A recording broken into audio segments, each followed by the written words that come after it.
এই মুভমেন্টটাকে যদি আমি বলি, that was organic and collective effort, mass পিপুলের কালেকটিভ মুভমেন্ট। তাহলে ম্যাস পিপুল কারা? এই জনগণ কারা, এই জনতা কারা? আপনি যদি মৃতের লিস্ট দেখেন, আপনি যারা মারা গেছে তাদের লাশের ক্লাস যদি দেখেন, সেটাই আসলে প্রমাণ করে যে কোন ক্লাসটার মূলত রাস্তায় ছিল। নিম্নবিত্ত, নিম্ন মধ্যবিত্ত সবচেয়ে বেশি ছিল। এবং মধ্যবিত্তের আমরা যাকে দেখি, আপনার মুগ্ধ থেকে শুরু করে যারা ছিল, যারা ডিওএইচএস বা গুলশান ধানমন্ডি যে যে ছেলে মেয়েগুলো মারা গেল, ডেফিনেটলি মধ্যবিত্ত একটা শক্ত পার্টিসিপেশন ছিল। কিন্তু আপনি যদি সংখ্যায় দেখেন, একদমই রাস্তার টোকাই থেকে শুরু করে 12 বছরের শিশুটা ওরা যে মারা গেছে, তাদের ক্লাস তো আছে। তাহলে ক্লাস পলিটিক্স তো আমি তো ভাই ক্লাস পলিটিক্স করি রে ভাই।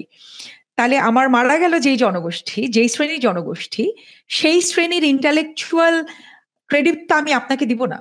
আপনি যতই একাডেমিশিয়ান হন না কেন, আপনি আসিফ ভাই, আপনি যতই আন্দোলনে ইনভলভ থাকেন না কেন, ওই ক্লাসকে যদি আপনি রিপ্রেজেন্ট না করেন, এই কৃতিত্ব তো আমি আপনাকে দিব না।